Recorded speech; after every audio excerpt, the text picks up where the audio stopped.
Let's talk about another of Man City's transfer targets now. Newcastle's Valentino Livramento, who's believed to be City's top right back target this summer. City, of course, keen to sign a new right back because Kyle Walker, of course, is expected to leave, and Mateus Nunes and Rico Lewis can act as cover, but they're not really seen as long-term options for that position.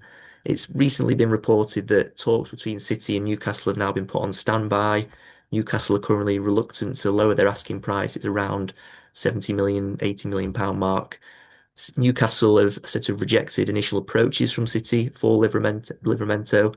Eddie Howe and Newcastle just have no interest in selling him, and I think it would take an astronomical offer, it's been said, for Newcastle to even entertain Yeah. him to go this summer. So, it looks like this transfer story is going to drag on for a little bit longer now. What do you make of it, Stephen? Livermento is a player who I know you rate highly, but do you think that Mhm. this one's going to be a difficult deal for City to pull off now, or could this potentially be revived at some stage in the summer?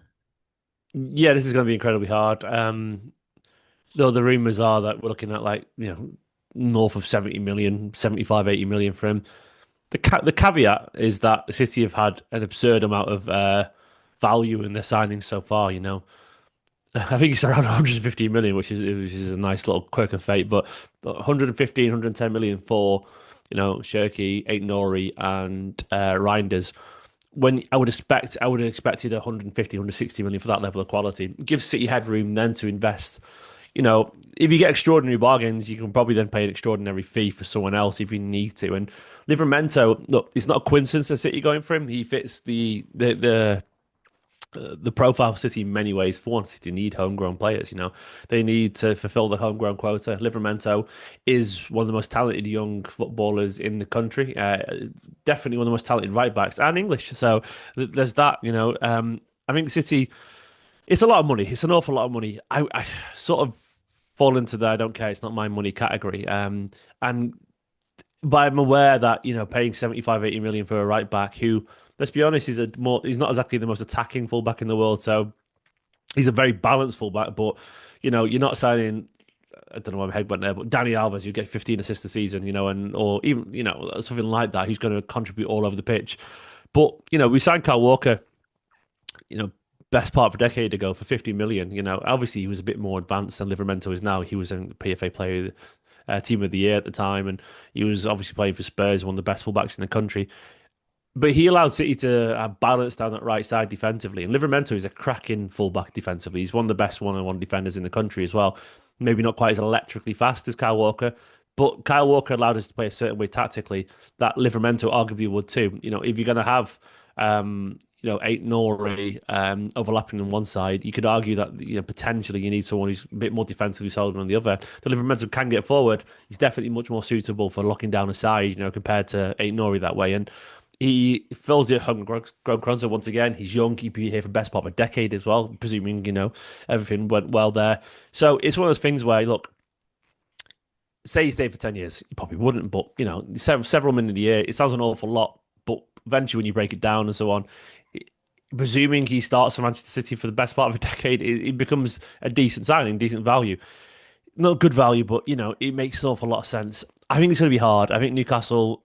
I think we've seen this with Gibbs White as well, for what it's worth. I think Gibbs White has gone very quiet because there's rumours that City feels a bit overvalued, and I think Newcastle. I don't know their PSR situation. There are some rumours that they could potentially need to sell someone, but there are other people suggesting the alternative that actually they're doing all right. It'll definitely unfold after the Club World Cup either way. But I've got a feeling this might be one that City struggle to get done because I think they're going to ask for an absurd fee, and I don't know if it suits City right now to go for an 80 million pound right back. And I think that's what we'll talk about.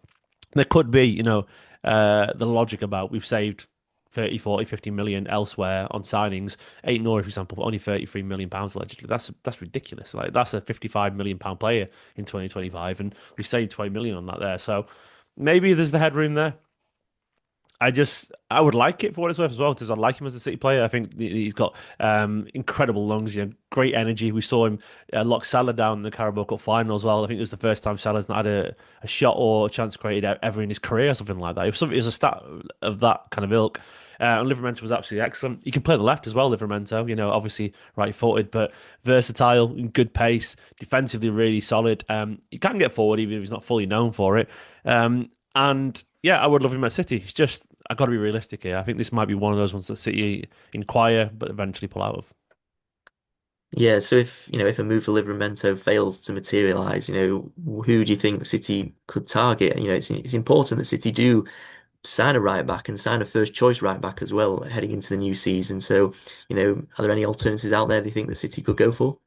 Look, the links are quiet. We've been linked to the the Brazilian fella Wesley Yeah. Flamengo. I Yep. mean, obviously that doesn't fulfill the homegrown quota, but he's such a random link that you sort of learn to know when to take these links seriously. If we resign, that Wesley guy, it's because obviously they've filled the homegrown quota in a different way or adjusted it. And there's some rumours that, we could do that with the goalkeeper, the homegrown thing. But James Trafford, there's sort of some rumours there again that could, fit that one. But yeah, look, I don't really know. I'm not really sure who we could sign. Wesley seems to be attacking fullback of raw but lots of ability. Tony's quite Nunes-esque in terms of, a lot of running power and so on. He can get forward. But I don't really have the answer on that, because I think there is a bit of uh, a paucity of quality right backs, especially homegrown ones around right now. So, Eddie, have you heard any names? Any suggestions yourself? Because I don't really Well, know much. yeah, it's tricky. I mean, there was reports earlier this year, weren't they, about Nottingham Forest Ola Aina because he's Yeah, out of contract in the summer. It's a yeah, tricky no, one. perfect. To be honest, I actually did a video Yeah. and it's all come back to me now. Ola Aina was on my video, and I look, he's not homegrown, but I quite like the Palace fullback Muniz. I know he's a Yeah. play more of attacking right wing back, but I think you could probably get him for 30 million because of his age and so on. 28 years old, he'd be a short term solution. But the way a City playing, if they want overlapping fullbacks, he'd be absurdly suited for that. You could have Guardiola Diaz, then O'Reilly or Ainori, and Muniz like bombing forward, then a solid midfield three of Reinders, Gonzalez, Rodri if you wanted to, and that would work really well. And yeah, Ola Aina, by the way, I would take him in a heartbeat. I saw some City fans playing down that idea, but on a free transfer, homegrown as well, um, very risk free. Really solid, complete fullback. He allows, someone like Livermento to become available in a couple of years from now. You'd get a lot of consistency out of him, and he's proven with Forest this year that he can compete for a side, challenging at the high level. Look, I'm not going to say he's going to be world class, but I think he's a lot better than people give him credit for. So, yeah, I would take him almost certainly, and I think he fits the quota. That I don't think there've been any rumours around him right now, but he's the kind of guy I can definitely imagine City keeping an eye on as a sort of um, temporary, solution to this if for a year or two. Obviously, Cambiasso was linked as well. That's gone quiet in that front. He's more left-sided, even though he's right-footed. It doesn't solve the homegrown situation as well. I mean, I think on my video I mentioned Frimpong, but he's gone to Liverpool now.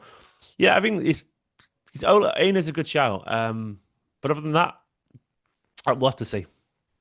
Yeah, I think with Aina, there's sort of been reports that to suggest that he's likely to sign a new deal. His current one's ending at the end of this month, but that sort of uncertainty of his future still there because Forest haven't actually confirmed anything yet. So we'll have to sort of wait and see on that one. And you mentioned there Cambiasso, of course, he was heavily linked in January, played a lot on the left. He can do a job on the right as well, but I don't know, just the rumours, the interest there seems to have cooled. And I think he would be a similar price to Livramento anyway. So if they're going to spend big on someone, then if you really want Livramento, you'd assume that they'd go for him Yeah, instead of someone like Cambiasso. And then his Juventus teammate Nicola Savona has been linked with City as well. He's yeah, potentially a cheaper alternative.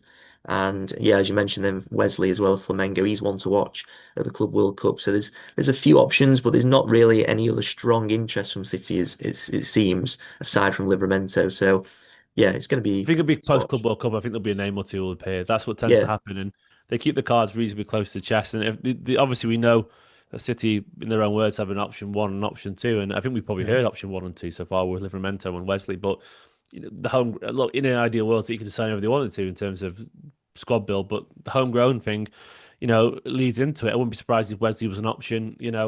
Um, if Gibbs White came in and we solved a homegrown aspect there, but it's obviously it's all a little bit fluid and it's moving depending on other transfers and who goes and so on. So I think we're gonna have to shift some players beforehand and see where the squads are after the Club World Cup. And I think the Club World Cup will be a bit of a reset for City anyway, because certain players will realise their involvement or lack of, during it, which I think we'll see City ship one or two out. So yeah, I think it'll be very much park it for a month and come back to it. July, August way, and I think City will sign someone. It might even be an name we've not heard of linked to yet, but there'll be other options, certainly.